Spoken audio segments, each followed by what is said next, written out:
நல்லது பண்றதுக்கு அரசியலுக்கு வாங்கடா. உறவுகளால் நான், உறவுகளுக்காக நான், உங்கள் சிபி நவீன். இது டைம்ஸ் ஆஃப் ரிபப்ளிக் நியூஸின் பொலிட்டிக்கல் டெஸ்க் எபிசோட் 51. அனைவருக்கும் வணக்கம்.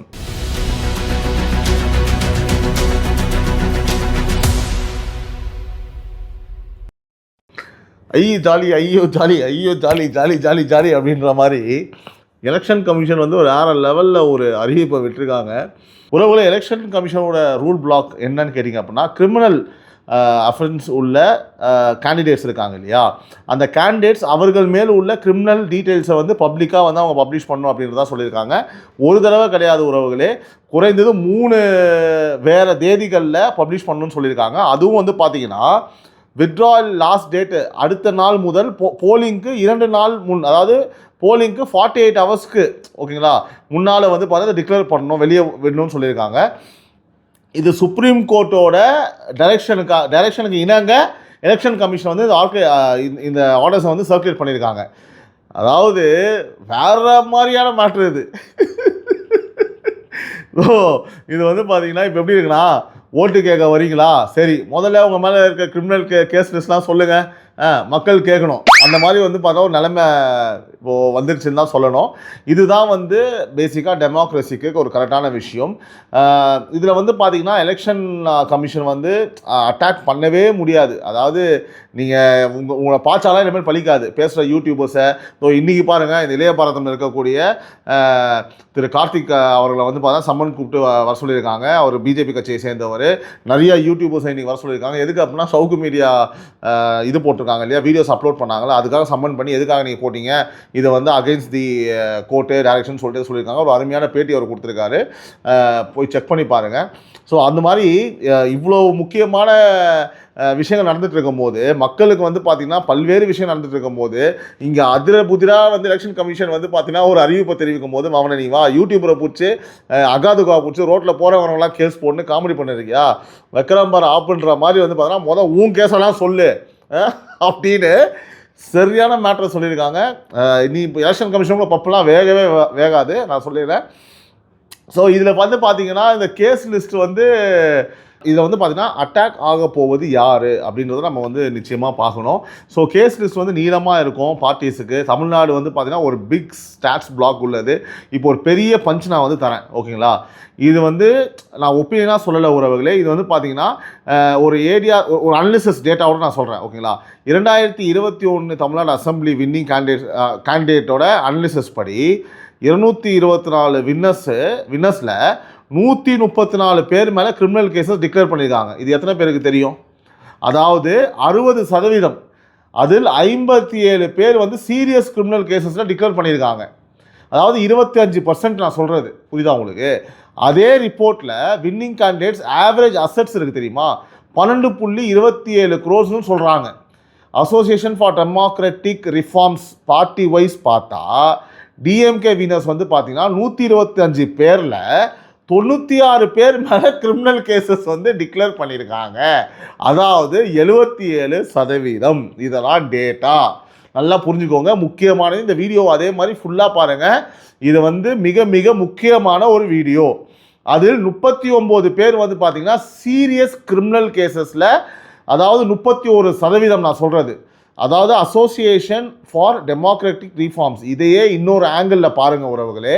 கண்டஸ்டிங்கில் வந்து பார்த்திங்கன்னா கண்டஸ்டிங் ஸ்டேஜ்லேயே தமிழ்நாட்டில் 2021 கேண்டிடேட்ஸ் அனலிசிஸ் படி டிஎம்கே வந்து பார்த்திங்கன்னா உதயசூரியன் சின்னத்தில் வந்து பார்த்திங்கன்னா கண்டஸ்ட் ஓகேவா செய்த 178 பேரில் 136 பேர் கிரிமினல் கேசஸ், 50 பேர் சீரியஸ் சார்ஜஸ்ன்னு ஏடிஆரே சொல்லுது.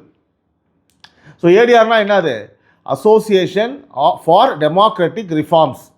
இப்போது எனக்கு இது எப்படி இருக்குன்னா, இதெல்லாம் சொல்லும்போது இது கேண்டிடேட்ஸ்க்கான ஸ்க்ரீனிங்கா இல்லை கேஸ் ஹிஸ்ட்ரிக்கான ஸ்க்ரீனிங்கா, ஏதோ அக்யூஸ் லிஸ்ட்டை எடுத்து ஸ்க்ரீனிங் பண்ணுற மாதிரி உறவுகளே.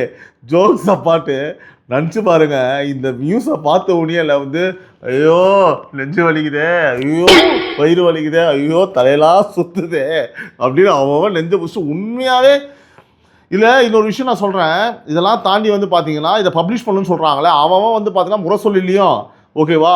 நமது எம்ஜிஆர் இந்த பக்கம் நான் சொல்கிறேன், நம்ம எல்லா கட்சியும் மாதிரி நம்மளுக்கு பிரச்சனை இருக்காது, டிஎம்கே அதிகம், எல்லா கட்சியும் இந்த பிரச்சனை இருக்கும் இதனால். ஆனால் டிஎம்கே அதிகமாக இருக்கும் ஓகேவா. ஸோ அவங்களே முறை சொல்ல இந்த செய்தியை அடிப்பான், அந்த பேப்பரை அவனே படித்து பேக்கெட்டில் வச்சுப்பான், வெளியெல்லாம் வராது. ஸோ இப்போ வந்து கலைஞர் டிவிலையோ இல்லை வேறு ஏதாவது ஒரு சேனல்லையோ போட்டு அவனே வந்து போட்டு லைட்டாக ஒரு மாதிரி எலெக்ஷன் கமிஷனை கொடுத்துட்டு அவனே வச்சக்கூடாது. நீங்கள் என்ன பண்ணணும்னா எலெக்ஷன் கமிஷன் இந்த வாட்டி நீங்கள் சூப்பரான மேட்டர் சொல்லியிருக்கீங்க ஓகேவா. ஸோ நோ யுவர் கேண்டிடேட் அப்படின்னு ஒரு யூடியூப் சேனல் டிஜிட்டல் பிளாட்ஃபார்மில் ஒரு சேட்டலைட் சேனல் இந்த 2 மாதத்துக்கு ஒன்றும் பெரிய விஷயம் கிடையாது. இல்லை டிடி தமிழ் இருக்கு இல்லையா, அதில் நோ யுவர் கேண்டிடேட்னு ஒரு ஸ்பெஷல் இதாக போட்டு அடுத்த ஒரு 10 நாளைக்கு வந்து இந்த மாதிரி கேஸஸை ஃபுல்லாக நீங்கள் வந்து போட்டுனே இருக்கணும். அதில் நீங்கள் தனியாக ட்ராக் பண்ணணும், டிஜிட்டல் பிளாட்ஃபார்மை நீங்கள் ட்ராக் பண்ணணும். ஸோ ஏதாவது நியூஸ் பேப்பர் வந்து பார்த்தீங்கன்னா கவர்மெண்ட்க்கு ஏதாவது ஒரு government aided papers neutral papers இருந்ததுன்னா அதில் வந்து நீங்கள் கொடுக்கலாம். இல்லைனா நான் சூப்பர் மேட்டர் சொல்கிறேன் கேளுங்க. இப்போ டிஜிட்டல் மீடியா தான் பயங்கர பவர்ஃபுல்லாக இருக்குது. ஸோ நியூட்ரலாக பேசக்கூடிய டிஜிட்டல் மீடியாலாம் ஏதாவது இருந்தது இல்லைனா வந்து இதை ஒரு ஓப்பன் சோர்ஸாக கொடுத்துருங்களேன், சவுக்கு சங்கர் அவர் கொடுத்த மாதிரி. இது யார் வேணால் எடுத்து நீங்கள் பப்ளிஷ் பண்ணலான்னு. அரே வா 2 நாள் என்ன 2 வருஷம் போடுவேன், 24/7 அதையே போட்டு இருப்பேன் நான், பேசுறதுக்கு வேலையே இல்லை. ஸோ சரியான மேட்ரு இது. இதை வந்து பார்த்தீங்கன்னா ஒரு விஷயத்த பண்ணிருக்கீங்க, அதில் கொஞ்சம் சிறப்பாக சீராக அப்படியே ஜோலி இதோட முச்சு விட்ற மாதிரி மக்கள்கிட்ட எல்லாரும் போய் சேர்ந்துடும், எல்லாரும் எடுத்து போட்டுருவாங்க. ஏன்னா இப்போ எலெக்ஷன் கமிஷன் ரூலை சொல்லிட்டீங்கன்னா இப்போ சவுக்கு சங்கர் போட்ட ஒரு வீடியோக்கு நீங்கள் சம்பளம் அனுப்புறீங்க, இந்த மாதிரி ஒரு மேட்ரு. இது வந்து தானா தற்கொலை. அப்போ நான் சொல்லுவேன் தானா தற்கொலை, இது தானா தற்கொலை, இது தற்கொலைக்கு சமம். அவ்வளோதான், ஜோலி முடிஞ்சு, ஹாப்பி, ஜாலியாக இருக்குது, ரொம்ப ஜாலியாக இருக்குது போங்க. ஸோ இதெல்லாமும் கொஞ்சம் பரிசீலனை பண்ணுங்கள் இந்த மாதிரி ஐடியாஸ்லாம். இது மாதிரி இந்த மாதிரி பண்ணினா இன்னும் சூப்பர். ஏன்னா அவங்கவுங்களே பண்ணுன்னு சொன்னால் கரெக்டாக வராது. ஓப்பன் சோர்ஸாக கொடுக்க சொல்லிடுங்க. காமன் பிளாட்ஃபார்ம் ஒரு வெப்சைட்டில் யாரும் டவுன்லோட் பண்ணி நீங்கள் போட்டுக்கலாம், தப்பு கிடையாது. ஏன்னா அவங்களே தானே கொடுக்குறாங்க, நம்ம ஒன்றும் மேனிப்புலேட் பண்ணல இல்லையா. ஸோ அந்த மாதிரி நீங்கள் ஒரு விஷயத்தை ரூலை கொண்டு வரலாம், நல்லாயிருக்கும். அப்புறம் வந்து பார்த்தீங்க அப்படின்னா ஆனால் இதெல்லாம் ஜோக்ஸ்லாம் தாண்டி இதை பார்த்து நம்ம சிரிக்கணுமா இல்லை அழணுமா அப்படின்றது நம்ம யோசிக்கணும். ஏன்னா ஓட்டு போடுறதுக்கு முன்னாடி நம்ம கண்டிப்பாக இந்த வாட்டி யோசிக்க வைக்கணும், யோசிச்சே ஆகணும் அப்படின்றது தான் இந்த விஷயத்தோட இன்டென்ஷன் நான் பார்க்குறேன், டு பி வெரி ஆனஸ்ட். ஏன் இவ்வளோத்துக்கு போனால் நீங்கள் சும்மா ஒரு ஓட்டு போய் போட்டுறக்கூடாது, உங்களுக்கு தெரியணும் நீங்கள் ஓட்டு போடுறவங்க வந்து எந்த அளவுக்கு தகுதியானவங்க அப்படின்ட்டு தெரிஞ்சதுக்காக தான் இந்த ஒரு இனிஷியேட்டிவ் எடுத்திருக்காங்க. Hats off to election commission. உண்மையாகவே இதை வந்து ஆனால் இம்ப்ளிமெண்டேஷன் வந்து இன்னும் கொஞ்சம் வைடாக ஸ்ட்ராங்கராக இருக்கணும். நம்ம பண்ணுறது மேட்டர் கிடையாது, இது கரெக்டாக வந்து எல்லார்ட்டையும் போய் சேர்ற மாதிரி அதையும் நம்ம வந்து நோட் பண்ணணும் எலெக்ஷன் கமிஷன் நிச்சயமாக, சரிங்களா. ஸோ வந்து பார்த்திங்கன்னா இந்த மாதிரி விஷயங்களை வந்து எலெக்ஷன் நேரம் மட்டும் இல்லாமல் எலெக்ஷன் முடிஞ்சதுக்கப்புறம் ஓப்பனாக ஒரு சோர்ஸ் வச்சு இந்த மாதிரி நீங்கள் எடுத்து போடலாம்னு சொல்லிட்டு ஒரு பிளாட்ஃபார்ம் பில்ட் பண்ணின்னு வச்சுக்கோங்களேன், இன்னும் மக்கள்லாம் ஒரு ரிலீஃப் கிடைக்கும், எந்த பிரச்சனையுமே இருக்காது. இப்போ நான் வந்து பார்த்திங்கன்னா ஃபஸ்ட்டு திமுக சார்ந்த ஊழல் ஒரு பேராக நம்ம போகலாம், நம்மளால முடிஞ்ச நம்ம ஆரம்பிச்சிருவோம். இங்கேயே அவங்க கொடுக்குறாங்களோ இல்லையோ நமக்கு தெரிஞ்சதை நம்ம சொல்லுவோம் ஓகேவா. எல்லாமே ஸ்டாட்ஸ் பிரகாரமே சொல்லுவோம். என்ன சொல்கிறீங்க ஒரு விலை. So public domain reports, allegations, court proceedings, ADR data, அதை தான் நான் இங்கே சொல்கிறேன். நான் சும்மாலாம் இங்கே அடித்து தரல. ஃபஸ்ட்டு தலைவர் எதுவாக இருந்தாலும் எங்கள் தானே தலைவர் தான்டா ஃபஸ்ட்டு, எல்லாத்துலேயுமே அவங்க தான்டா ஃபஸ்ட்டு, அவங்க ஒய்யால் சார் தான் எல்லாத்தையுமே ஃபஸ்ட்டு. அண்ணன் தான் திரு செந்தில் பாலாஜி அவர்கள். செந்தில் பாலாஜி முதல்ல வந்து பார்த்தீங்க அப்படின்னா செந்தில் பாலாஜினாலே கான்ட்ரவர்சினாலே செந்தில் பாலாஜினாலே ஊழல்னாலே செந்தில் பாலாஜி, இப்படி அவர் மேலே பல அவதூறு இருக்குது, சரியா. அதுக்கு நான் ஆள் கிடையாது, நான் இருக்கிற மேட்டர்ஸ் கூட நீங்கள் பார்த்துக்கோங்க. அதாவது டிரான்ஸ்ஃபார்மர் ப்ரொக்யூர்மெண்ட் இஷ்யூ பற்றி மெட்ராஸ் ஹைகோர்ட்டில் மேட்டர் போயிருக்கு, உங்கள் எல்லாருக்குமே தெரியும், வேலை வாங்கி தரேன்ற ஒரு விஷயத்தில். அதே மாதிரி ஒரு பில்லை வந்து டான்ஜெட்கோ டிரான்ஸ்ஃபார்மர் ப்ரொக்யூர்மெண்ட்டில் கிட்டத்தட்ட 397 கோடி வந்து ஸ்கேம் வந்து அலிகேஷன் அவர் மேலே இருக்குதுன்னு சொல்கிறாங்க. அதே ரிப்போர்ட் படி வந்து பார்த்தீங்கன்னா டெண்டர்ஸில் வந்து டோட்டல் வேல்யூ வந்து 1182 கோடி. மேலும் பல டெண்டரில் வந்து பார்த்திங்கன்னா ஐடென்டிக்கலாக வந்து பார்த்திங்கன்னா அந்த பிட்டிங்கெல்லாம் வந்து இன்க்ரீஸ் பண்ணி அதில் ரெட் ஃப்ளாக்ஸ்லாம் பார்த்து அது ஒரு அலிகேஷன் தனியாக இருக்குது. ஸோ வந்து கோர்ட் ப்ரொசீடிங் வந்து ஃபைனல் ப்ரொசீடிங் ஸ்டேஜில் இருக்குது. ஆனால் வந்து பார்த்தீங்கன்னா ஃபைனல் ஃபைண்டிங் இல்லை. இது வந்து பார்த்தீங்கன்னா டைம்ஸ் ஆஃப் இந்தியாவிலே வந்து போட்டிருக்காங்க, நீங்கள் செக் பண்ணிக்கோங்க. இப்போ நான் என்ன கேட்குறேன், மக்கள் முன்னாடி வந்து வளர்ச்சின்னு பேசுகிறதுக்கு முன்னாடி இந்த மாதிரி அலிகேஷன் டீடைல்ஸை எக்ஸ்பிளைன் பண்ண வேண்டிய நிலை வந்தால் ஸ்பீச் ஆரம்பிக்கிறதுக்குள்ளே எக்ஸ்ப்ளனேஷன்லேயே டைம் முடிஞ்சிடுமே, என்ன பண்ணுவீங்க? இதுக்கு பிறகும் சிலர் வந்து சொல்லுவாங்க இது எல்லாம் வந்து ஆப்போசிஷன் ட்ராமா அப்படின்னு சொல்லிட்டு. ஆனால் இந்த வாட்டி அப்படி கிடையாது, நீங்கள் தானே வாக்குமூலம் கொடுக்குறீங்க, அது நீங்கள் ஆப்போசிஷன் ட்ராமான்னு சொல்லுவீங்க, அதுக்கு வாய்ப்பே கிடையாது. கரெக்டாக நான் சொல்கிறது. ஸோ இதை மக்கள் பார்த்து முடிவு பண்ணிட்டோம். அடுத்து டாஸ்மார்க் மேட்ரு. இதே செந்தில் பாலாஜி டிஎம்கே கரப்ஷன் டிஸ்கஷனில் டாஸ்மார்க் ஆங்கிலையும் பொலிட்டிக்கலாக வந்து பார்த்திங்கன்னா பெரிய அளவில் வந்து வந்திருக்கு. அதில் வந்து பார்த்திங்க அப்படின்னா எடப்பாடி பழனிசாமி அளவிலேயே வந்து 40,000 கோடி டாஸ்மார்க்கில் அலிகேஷன் இருக்குன்னு சொல்லி அவர் ரிப்போர்ட் ஒன்று வைக்கிறாரு. அதே நேரத்தில் அரசு பக்கம் இதற்கு அடிப்படை இல்லைன்னும் டினையும் பண்ணுறாங்க. அதையும் நான் சொல்லிடுறேன். அதனால் இந்த ப்ரூவனான ஒரு மேட்ருக்கு வந்து பார்த்தா நம்ம சொல்ல முடியாது, ப்ரூவன் சொல்ல முடியாது. ஆனால் அலிகேஷன் நிச்சயமாக உள்ளது. இதுவும் டைம்ஸ் ஆஃப் இந்தியாவில் வந்திருக்கு, நீங்கள் செக் பண்ணி பார்த்துக்கோங்க. ஸோ தமிழ்நாட்டில் மிகப்பெரிய ஊழல் நடக்குதா இல்லையான்னு உங்களுக்கு தெரியும். அடுத்து நம்ம யாருன்னு பார்த்தீங்கன்னா நம்ம சாரு திரு மாசு சார் அவர்கள் நியூட்ரிஷன் கிட் இஷ்யூவில் வந்து பார்த்தீங்கன்னா பிஜேபி ஸ்டேட் பிரசிடென்ட் மதிப்பிற்குரிய அண்ணன் திரு அண்ணாமலை அவர்கள் 77 கோடி ரூபாய் லாஸ் அலிகேஷனை அவர் மேலே வைத்தார். அந்த அலிகேஷன் அவர் மேலே இருக்குது. ஸோ அதை தாண்டி அதுவும் டைம்ஸ் ஆஃப் இந்தியாவில் வந்து பார்த்தீங்கன்னா ரிப்போர்ட் ஆகிருக்குது. ஸோ ப்ரோட்டோகால் வைலேஷன்லேயே இல்லைன்னு கவுண்டர் வந்தது. இந்த மாதிரி பல விஷயங்கள் இருக்குது, அது நீங்கள் படித்து பாருங்கள். இதெல்லாம் வந்து ப்ராப்பராக வந்து டைம்ஸ் ஆஃப் இந்தியாலையும் இந்தியன் எக்ஸ்பிரஸ்ஸு பத்திரிகைகளில் வந்த செய்திகள் தான் நான் சொல்லிகிட்டு இருக்கேன். ஓகேங்களா? அடுத்து கர்ப்பிணி பெண்களுக்கு போக வேண்டிய திட்டம், வெல்ஃபேர் ரிலேட்டட் ஸ்கீம்ஸு, அதுலேயும் வந்து பார்த்திங்கன்னா ஊழல் இருக்குது. ஹெல்த் ஸ்கீமு, இந்த மாதிரி வந்து பார்த்திங்கன்னா அண்ணா அவரோட சார்பு என்னென்னலாம் பண்ணணுமோ சிறப்பாக பண்ணியிருக்காரு. இதெல்லாம் அவர் மேலே இருக்க ஊழல் குற்றச்சாட்டு. அடுத்து பேருக்கும் அவருக்கும் சம்மதம் இல்லாத திரு KN நேரு. KN நேரு அவர் வந்து பார்த்திங்கன்னா உங்களுக்கு தெரியும், இப்போ தான் நம்ம அதை கூட பேசிட்டு போகிறோம். 2000 கோடி ஊழல், 888 கோடி ரூபாய் வந்து பார்த்திங்கன்னா ஃப்ராடுன்னு சொல்லி, அதாவது இடியோட ஃபைண்டிங்கில் வந்து கண்டுபிடிச்சாங்க 888 கோடி. அதே மாதிரி வந்து பார்த்திங்கன்னா வேலை வாங்கி தரேன், இது எல்லாமே ஒரு 1100 சில்லற கோடி வந்து பார்த்திங்க அப்படின்னா வேலை வாங்கி தரேன்னு சொல்லிட்டு அதில் வந்து ஊழல் பண்ணாங்க. ஆக மொத்தம் வந்து மொத்தமாக நேரு மேலே இருக்கக்கூடிய ஊழல் குற்றச்சாட்டு 2000 கோடி ஒரே ஒரு அமைச்சர் மேலே. இது சாதாரண ஒரு அலிகேஷன் கிடையாது உறவுகளே.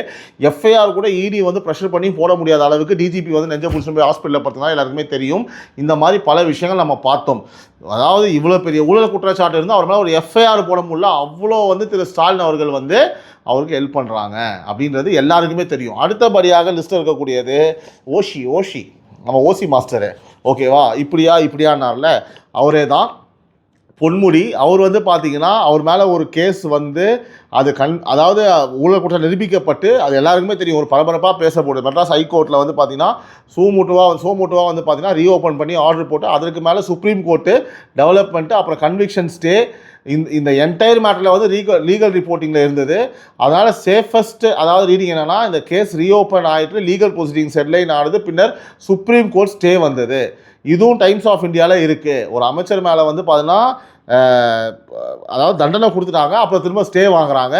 நல்லா பார்த்துக்கோங்க, இவங்களாம் இதை டிக்ளேர் பண்ணணும் ஓப்பனாக, புரியுதுங்களா? அடுத்து டிஎம்கே ஃபைல்ஸ் பிளாக்கு, அது எல்லாருக்குமே தெரியும்.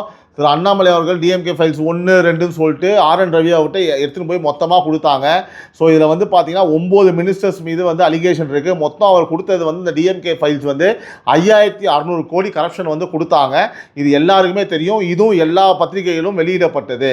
அதுக்கப்புறம் இப்போ இதுக்கு மேலே பப்ளிக்கில் வந்து சோஷியல் மீடியாவில் வந்து நான் எந்த தப்பும் பண்ணல, நான் எதுவும் பண்ணல, நான் வந்து பார்த்தீங்கன்னா நான் வந்து ஒரு யோகியன்னு சொல்லவே முடியாது. ஏன்னா ரிலீஸ் பண்ண போகிறது நீங்கள் தானே. இதுக்கப்புறம் இதை கொடுத்துட்டு நான் சும்மா பண்ணேன், எலெக்ஷன் கமிஷன் சொல்லிச்சுன்னு பண்ணேன்னு நீங்கள் சொல்ல முடியாது. இது போக திரு துரைமுருகன், திரு தங்கம் தென்னரசு, ரகுபதி, KR பெரிய கருப்பன், அன்பரசனு, KKSSR ராமச்சந்திரனு, அனிதா ராதாகிருஷ்ணனு, MRK பன்னீர்செல்வம், மனோ தங்கராஜ், சக்கரபாணி, மூர்த்தி, R காந்தி, பேரப்பத்தியா காந்தி, நேரு, பாரதியார், காமராஜர் பேருக்கும் பண்ணுற வேலைக்கு சம்மந்தம் இருக்கா? இவர்களை பற்றி பல்வேறு political allegations, social media claims, news paper references, accusation list, circulation எக்கச்சக்கமாக இருக்குது. ஓகேவா? இதில் வந்து பார்த்தீங்கன்னா யாருன்னு சொல்லி இப்போது எனக்கு ஒரு டவுட்டு, டைம் பத்தாத எப்படி நீங்கள் வெளியிடுவீங்க, என்னான்னு பண்ணுவீங்க? பேசாமல் நீங்கள் நிற்காதீங்களே, எப்படி நீங்கள் நிற்பீங்க? இவ்வளோத்தையும் நீங்கள் வந்து அலிகேஷனை வந்து வழக்கு பதிவு, இதெல்லாம் வந்து நான் சொல்ல பொலிட்டிக்கலாக சொல்கிறேன். இதில் வந்து முக்கால்வாசி பேர் திமுக ரவுடி பசங்கன்றது வந்து ஊருக்கே தெரியும். எவ்வளோ வந்து பார்த்தா எவ்வளோ கேஸ் வந்து ரவுடிசம் கேஸு, மர்டர் கேஸு, கொலை கேஸாக இருக்குதா இல்லையா தெரில. நான் குற்றச்சாட்டாக வைக்கல, இருக்குமா இல்லையான்னு தெரியல. அதெல்லாம் இருக்கே. ஏன்னா இப்போது ஃபேக்சுவல்னு போட்டான்னு எஃப்ஐஆர் அளிக்க முடியாது, எதையும் எடுக்க முடியாது. போட்டால் எக்கச்சக்கமாக வந்துடுவோமே. ஆனால் நிம்மதியாக போச்சுல்ல இன்றைக்கி உங்களுக்கெல்லாம். ஒன்று புலம்புன்னு இருப்பீங்கல்ல, ஜாலியாக இருக்குது. Okay right. இதை நீங்கள் எப்படி சமாளித்து எப்படி வெளில வர போகிறீங்களா எனக்கு ஒன்றும் புரியல. ஸோ இதெல்லாம் தாண்டி வந்து பார்த்தா எடப்பாடி பழனிசாமி ஒரு பெரிய அவர் ஒரு லிஸ்ட்டு பல லட்சம் கோடி வந்து ஊழல் பண்ணிட்டாங்கன்னு அவர் லிஸ்ட்டு எடுத்துன்னு போயிட்டு அவர் கொடுத்தாரு. ஓகேவா? ஸோ இதில் வந்து பார்த்தீங்க அப்படின்னா அதாவது ஏடிஎம்கேக்கும் பிரச்சனை இருக்குது. டு பி வெரி ஆனஸ்ட்டு, எல்லா கட்சி சார்ந்தவங்களுக்கும் கண்டிப்பாக பிரச்சனைகள் இருக்கும். ஆனால் நம்மளுக்கு உண்மை தெரியும், யார் வந்து ஒரு நீளமான பட்டியலில் போவோம், யார் கேவலப்பட போகிறாங்க, இதை எப்படி பண்ண போகிறாங்க, இதை வந்து விடவே கூட எலெக்ஷன் கமிஷன் பயங்கர ஸ்ட்ராங்காக கையில் எடுத்து இது ஓப்பன் சோர்ஸாக கொடுக்கணும், எல்லா டிஜிட்டல் பிளாட்ஃபார்ம்லையும் போடுவாங்க. ஏன்னா இது சோர்ஸ் வந்து கவர்மெண்ட் தானே கொடுக்குது. அதனால் வந்து யார் வேணால் போகலாம், நீங்கள் கொண்டு வாங்க, பியூட்டிஃபுல்லாக இருக்கும். இந்த ஐடியாவை எப்படி திரு அண்ணாமலை அவர்கள் வந்து ஒரு ஓப்பன் சோர்ஸில் வந்து பார்த்தீங்க அப்படின்னா ஒரு 20 வருஷம் அவரோட கணக்கு எல்லாத்தையுமே வந்து வெப்சைட்டில் லான்ச் பண்ணாரோ, அதே மாதிரி நீங்கள் எல்லாருமே வந்து ஒரு ஓப்பன் சோர்ஸில் அதை கொடுத்து டிஜிட்டல் பிளாட்ஃபார்மில், டெலிவிஷனில், பிரிண்ட் மீடியாவில் நீங்கள் எடுத்து யார் வேணால் போடலாம். ஏன்னா அதுதான் டேட்டா, அவங்க கொடுத்த டேட்டா தானே. இதில் வந்து பார்த்தீங்கன்னா வதந்தி கிடையாது இல்லையா அப்படின்னு கொடுத்தீங்கன்னா வேறு லெவல் அல்டிமேட்டான ஒரு மேட்ரு இது. ஏன்னா வந்து இந்த மாதிரி ஒரு இம்ப்ளிமெண்டேஷன் நீங்கள் பண்ணும்போது வெறும் ஒரு இம்ப்ளிமெண்டேஷனாக மட்டும் இல்லாமல் ஒரு ஸ்ட்ராங்கான ஒரு இம்ப்ளிமெண்டேஷனாக இருக்கணும். அதை எல்லாருமே வயசாக எடுத்து யூஸ் பண்ணமான்னு இந்த வாட்டியாவது நம்ம ஓட்டு போடுற அந்த வேட்பாளர்கள் யார், அவங்க மாதிரி என்ன கேஸ் இருக்குது, அவங்க ஒரு வேட்பாளருக்கான தகுதியான ஆளாக இவனுக்கு ஓட்டு போடலாமான்னு மக்கள் முடிவு பண்ணுற ஒரு வாய்ப்பை தயவு செஞ்சு ஒரு ஒரு ஒரு நியூஸாக மட்டும் இல்லாமல் அதை ப்ராப்பராக வந்து எக்ஸிக்யூட் பண்ணுறதுக்கான ஒரு பிளாட்ஃபார்மையுமே கொடுத்துருங்க தயவு செஞ்சு, நான் சொல்கிறேன். ஏன்னா இந்த மாதிரி ஒரு வாய்ப்பு திரும்ப மக்களுக்கு கிடைக்காது. ஒரு நல்ல ஒரு அதாவது நல்ல ஒரு தேர்தல், யாரும் எதிர்பார்க்காத ஒரு சுவாரஸ்யமான இந்த மாதிரி ஒரு தேர்தல்லாம் எனக்கு தெரிஞ்சு ஒரு 50-60 வருஷத்துக்கு முன்னாடி வந்ததுன்னு நான் நினைக்கிறேன். ஸோ இந்த மாதிரி ஒரு சூழ்நிலை இப்படி ஒரு நியூஸை நீங்கள் வெளியிட்டிருக்கும் போது இதை வந்து தயவு செஞ்சு ஒரு ஃபுல் ஃப்ளெண்ட் அஜெண்டாவாக கொஞ்சம் எக்ஸிக்யூட் பண்ணுறதுக்கான வழியை பார்த்தீங்கன்னா தேர்தல் கமிஷன் ஆணையமே மக்கள்லாம் நிம்மதியாக சந்தோஷமாக இருப்பாங்க. இந்த நியூஸை கேட்டு உண்மையாகவே செம்ம ஜாலியாகிடுச்சு. உடனே இந்த வீடியோ பண்ணலாம் முடிவு பண்ணோம். ஸோ உறவுகளே, இதை பற்றியான உங்களோட கருத்து என்ன? ஸோ எத்தனை பேர் வந்து டிஎம்கேல வந்து இதனால் வந்து பாதிக்கப்படுவாங்க, இல்லை டிஎம்கே இதை வாட்டி எல்லாம் நிற்க முடியுமா, இல்லை புது புது கேண்டிடேட் போடுவாங்களா, என்ன தான் பண்ணுவாங்க, ஒன்றும் புரியல. நீங்கள் தான் சொல்லணும். பல கேள்விகள் இருக்குது. நீங்கள் இதை பற்றி உங்களோட கருத்தை கமெண்ட் பண்ணுங்கள், நம்ம டிஸ்கஸ் பண்ணலாம். நன்றி, வணக்கம்.